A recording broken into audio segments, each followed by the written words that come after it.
Well, it matters a great deal, and this is a very complicated question to answer.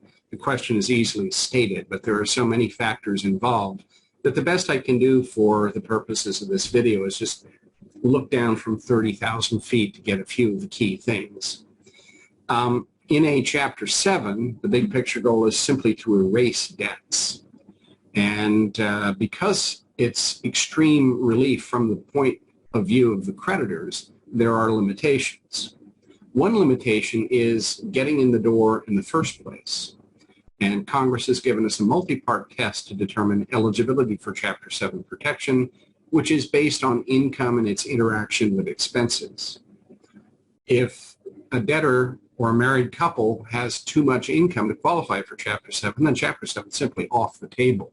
So it can't be, well, I still want to do a Chapter 7. If you don't qualify and you file a Chapter 7 petition, the court will shortly thereafter dismiss the case because you're ineligible. It's considered abuse of the bankruptcy process.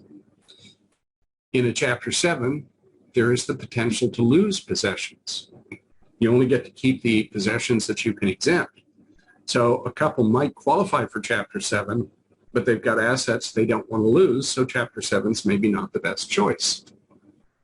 Most couples, however, would like to do a Chapter 7 if possible because of the clean sweep it gives on debts. There's also the issue of eligibility.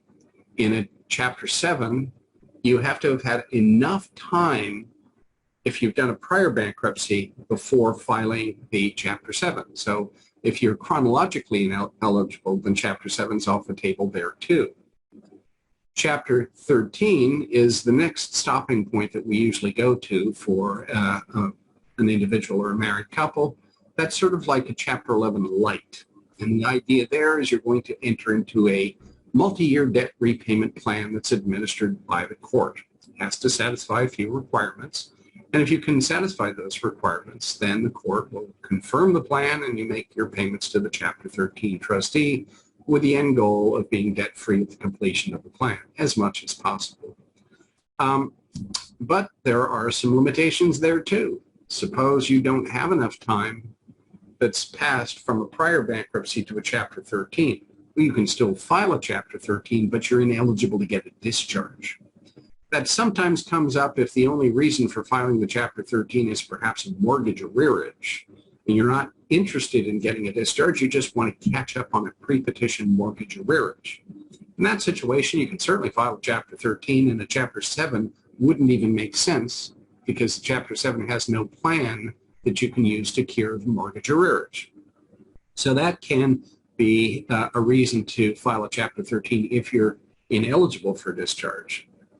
But generally, the big picture goal for most people is in a Chapter 13 to make debt repayment manageable and maybe on those unsecured debts pay it less than 100%. And now Chapter 13 has an important limitation as well. It has two debt ceilings. Now these ceilings go up over time depending on the inflation rate. There is a debt ceiling for secured debts with some qualifying language. It has to be liquidated, non-contingent. And then there's a debt ceiling for unsecured debts, same caveat. If you exceed either of those debt ceilings, you're ineligible to do a Chapter 13. So you might be in a situation where your income is too high to do a Chapter 7, your debts are too large to do a Chapter 13, and then you're stuck having to go to Chapter 11. The Chapter 11 is lots of fun from my perspective because it's the most complicated chapter and gives me lots of interesting things to sort of think through. But it's very complicated and it's concomitantly very expensive. So there has to be a good reason to put an individual or a married couple into a Chapter 11. Chapter 11 is really designed for businesses, at least that's what its original intent was. Businesses can never do a Chapter 13. They either do a Chapter 7, a total liquidation, or they do a Chapter 11 for a reorganization. But Congress did amend the code some years ago to make it possible for individuals and married couples to file under Chapter 11. The big picture goal there is similar in spirit to Chapter 13. You're going to get a plan that's confirmed by the judge, but typically there is no Chapter 11 trustee unless things have gone terribly wrong. And you become the dispersing agent for those planned payments. Some of the benefits, there's a lot more flexibility than in the Chapter 13.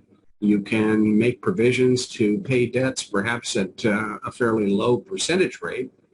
And so that may be the right chapter under which to file for the married couple whose income is too high for 7, whose debts are too large for 13.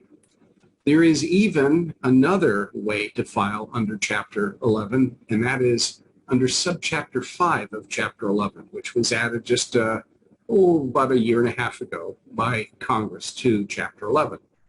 The wrinkle, though, there is that you have to be what's called a small business debtor. Now, individuals and married couples can qualify if their debts are primarily business debts. There are some important things that you have to satisfy that are laid out in the bankruptcy code, but that tends to be a little bit simpler than the classic Chapter 11, and so it's not quite as expensive and it's not quite as involved.